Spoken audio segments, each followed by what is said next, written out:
నారా చంద్రబాబు నాయుడు అనే నేను శాసనం ద్వారా నిర్మితమైన భారత రాజ్యాంగం పట్ల నిజమైన విశ్వాసం, విధేయత చూపుతానని, భారతదేశ సార్వభౌమాధికారాన్ని,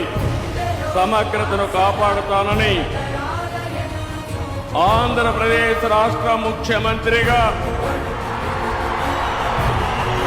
నా కర్తవ్యాలను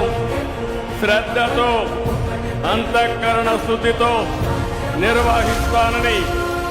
భయం గాని, పక్షపాతం గాని, రాగద్వేషాలు గాని లేకుండా రాజ్యాంగాన్ని, శాసనాలను అనుసరించి ప్రజలందరికీ న్యాయం చేకూరుస్తానని దైవ సాక్షిగా ప్రమాణం చేస్తున్నాను.